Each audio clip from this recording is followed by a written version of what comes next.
Hello, this is Elaine Sugar, award-winning children's program facilitator and overall supporter of children's dreams. Welcome to the Empower Teen Self-Esteem podcast. We bring you ideas and resources that help teens shine and help ease parents' minds.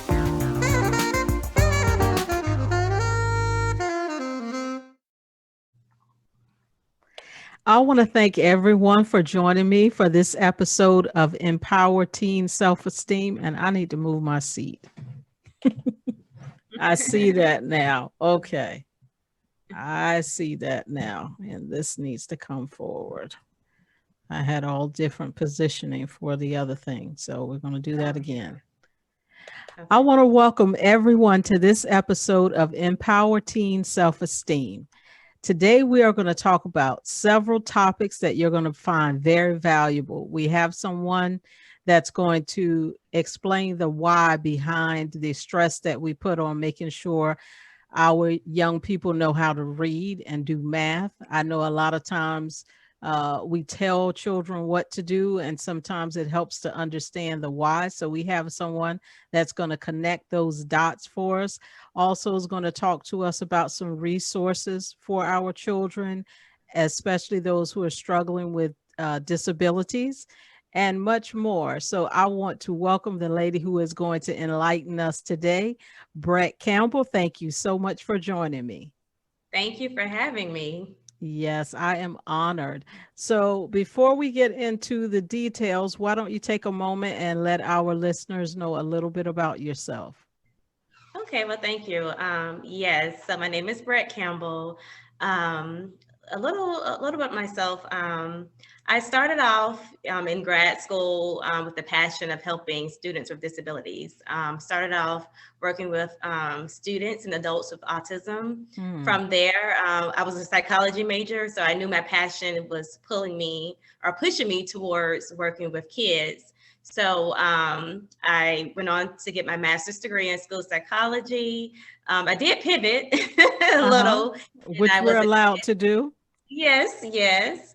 So once I received my master's in school psychology, I wanted to learn more about the students that I would be assessing. So I became an ESC teacher, and I worked directly with students from kindergarten through fifth grade, writing individualized education plans, and did that for about 10 years. And then I did another pivot and went back to school. And 2 years ago, I recently finished my EDS degree, education specialist in school Okay. psychology. So Excellent. now, yeah, so now I'm going on my third year as a school psychologist with the school district in Florida. So yeah, that's where I'm currently working, and I'm really enjoying, working one-on-one, looking at behaviors, looking at kids with disabilities, and finding out, what's behind that and what we can do to work on it. Wonderful. Well, you have definitely accomplished a lot, and I appreciate you sharing with our audience that you went in one direction and then you Mhm. changed and you did something else and then you did something else because I do understand why we ask young people, and it is important that we ask them what they want to do, but it is also all right to start out in one direction, try something out and realize that you really want to do something else. So I appreciate you sharing that. That's a good lesson for our young people. It's perfectly all right to experiment with different things and then, you know, make adjustments until you find your home, as they say. Yeah, exactly. Yes. Yeah. And I go ahead. yeah, no, I was going to say, you had mentioned that you wanted to explain some of the challenges that young people can run into when they don't have good reading and math skills. So I'm Mhm. curious to hear how you make that connection. Yeah, being a school psychologist, I'm in meetings with Mhm. parents and teachers, and I evaluate students to see, what is the cause of why they're struggling in school, whether it's reading, math, or behavior. issues. Mm-hmm. So I meet with the parent, I meet with the teacher, and we discuss these things. So I go in thinking that it's one thing, and Mm-hmm. sometimes, teachers and parents are describing a student who has attention difficulties. They're not focusing in class, they're easily distracted. And then when I go to evaluate the student, and an evaluation for me consists of academic assessments, also observations in the classroom, behavior rating scales. So when I do all those things, and now I'm left with the results of my evaluations, I find that some of those students are not, you know, have problems with their attention. Like, if we're looking at attention deficit hyperactivity disorder, Yes. sometimes those students are experiencing those symptoms of ADHD because they have lacked consistent motivation. They're struggling in one specific area, and it's hindering their progress. So it looks like they're not focusing, but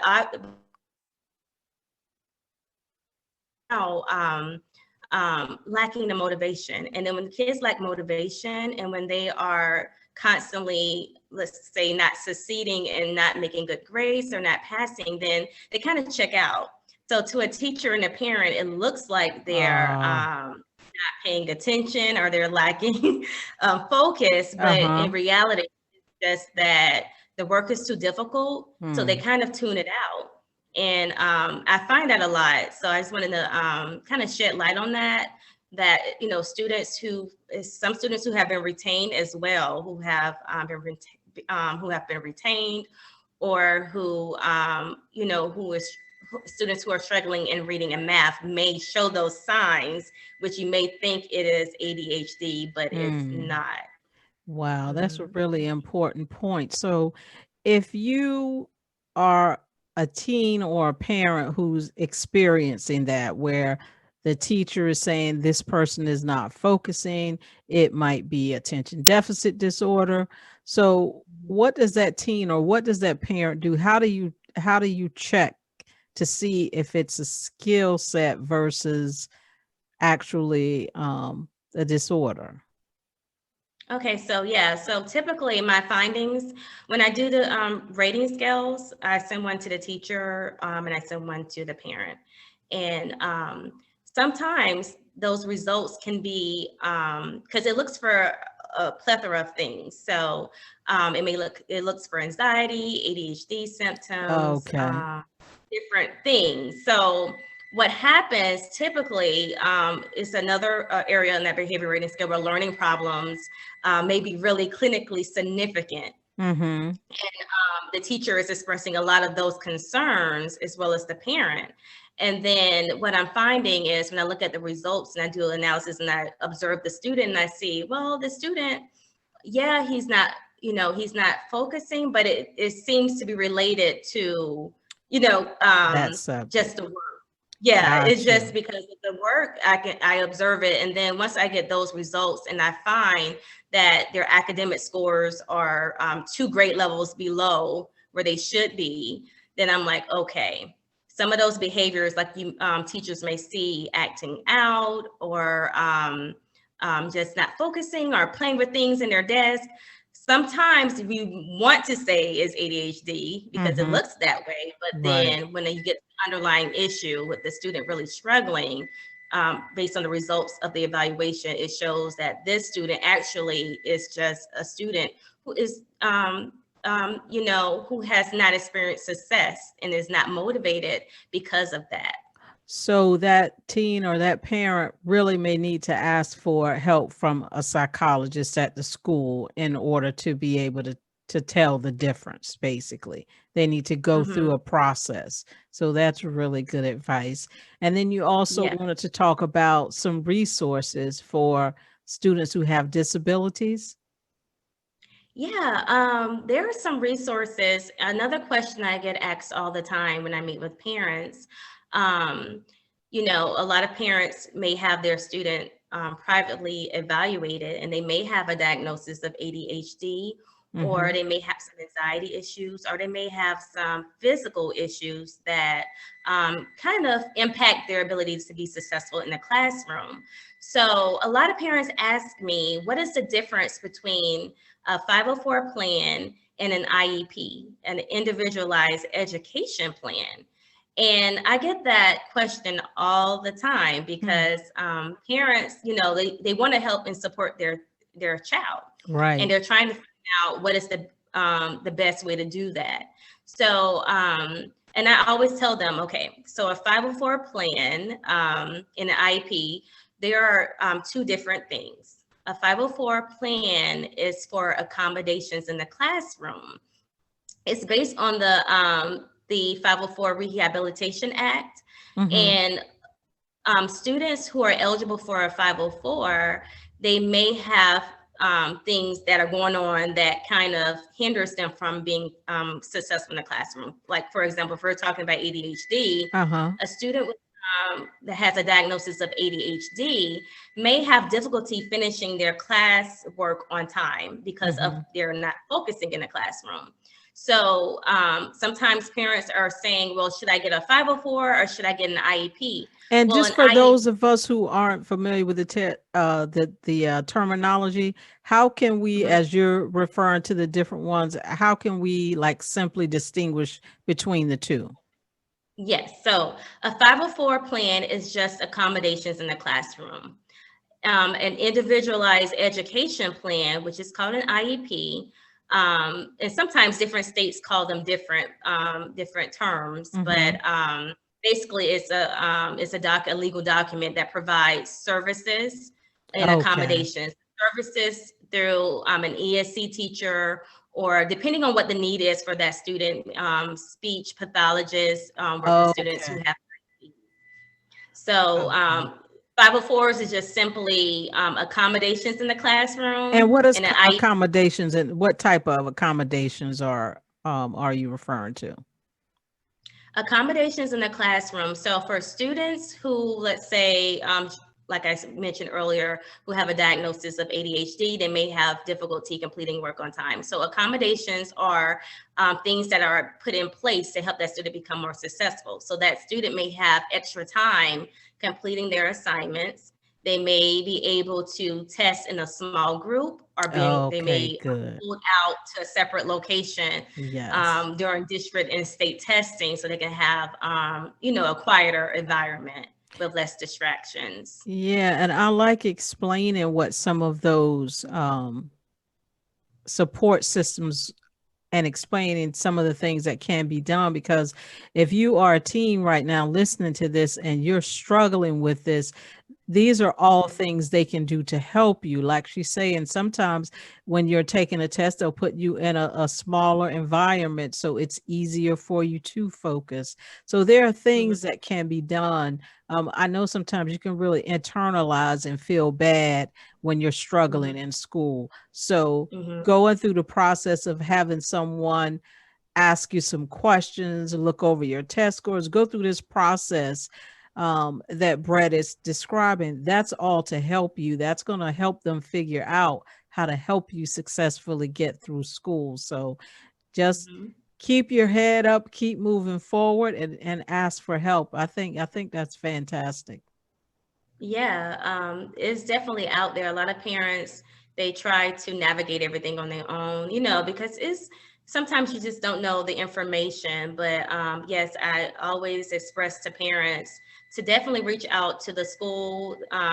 Each school should have a 504 designee if your student has medical issues, or a medical diagnosis, and they need accommodations in the classroom. So the first person you want to reach out to is a school counselor or a 504 designee, to get the ball rolling, to see if you can get some help and supports for your student. That's good. That's very, very encouraging. Very encouraging. Any other tips you have for us?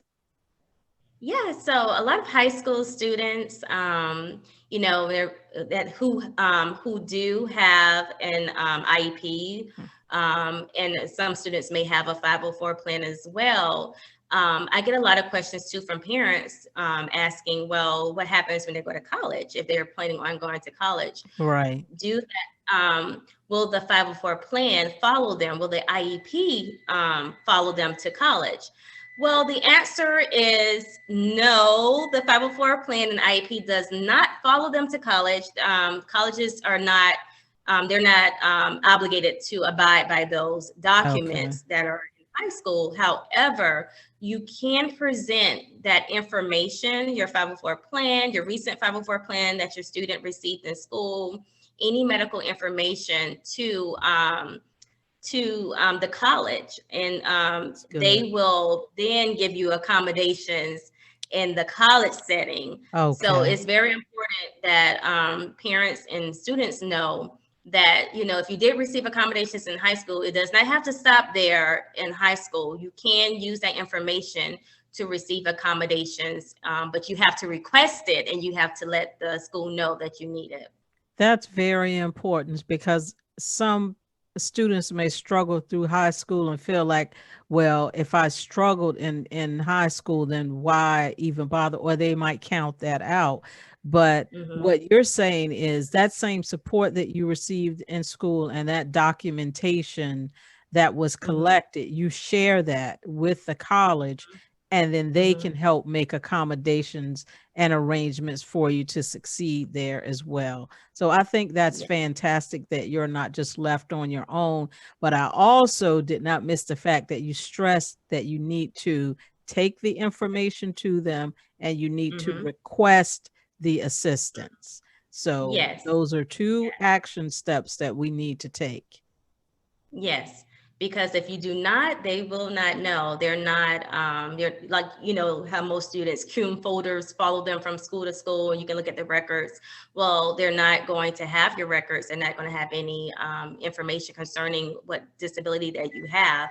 So it's very imperative that if you know that you're going to need accommodations, and some of the accommodations in the in a college setting, maybe somebody who take notes for you, or you know, been able to have additional time, or to test on another day that may not work. You know, like you have that flexibility, but if you don't request it, and some colleges want you to do that prior to the semester, so you can have all that in place, so the professors will know that this student needs those accommodations. So I would suggest when you know, whenever you enroll in college, during your first semester, you know, go to the registrar's office or whoever that that area is for disabilities, and then present your information before school starts, so that it can already be in place.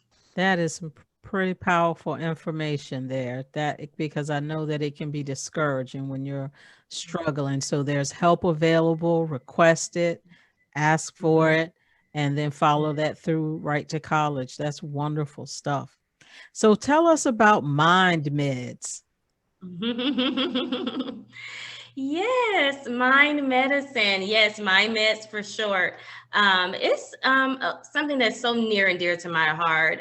You know, during the pandemic, like most of you and myself, I had like a plethora of emotions, a roller coaster of emotions. From the beginning, kind of had anxiety because everything was changing, and then kind of felt my groove and got it, like, okay, I could do this. And then once my friends and family started getting sick, it just hit home. And I had a moment of feeling sad, a little bit of depression. And then, so I had to learn, like everybody, you know, like you can't predict everything and you can't control everything in your environment. And me, I'm such a planner. I like to plan. So it definitely took me out of my element. Yeah. So mind medicine was created because I've seen and I've heard so many people struggling during this time. It was created to create resources for students and adults who are struggling with mental health issues. And I tackle everything from physical exercise to spiritual to mental health. I try to tackle each area so that people can have a healing for their mind, body, and soul. Yes, that's very insightful. And how do we learn more about mind meds? Well, I have a website. Okay. It's called Yeah, www.mindmeds.org. That's MINDSMEDS.org. And then there you'll find information, resources. I write blogs, also links to my YouTube channel, in which I provide exercise videos, as well as mental health and spiritual videos. And also, I'm getting ready to launch a tutoring platform, where I'll be able to Okay. use the information that I've learned working with students with disabilities, and testing them, and then coming up with a plan to, narrow that gap in their learning. And that is something that I'm working on now, that should be coming up in the summer. Fantastic. So that information would be posted on your website, I'm sure, once it's ready. Yes, once it's ready. So yes, keep checking. I'm also on all social media platforms. It'll be posted there. I'm on Instagram as My Medicine, also on Facebook as well. I have a Twitter page. So all those all that information will be posted on social media, and also, yes, on my website. Okay. And on social media, it's Mind Medicine. Yes, Okay. Mind Medicine.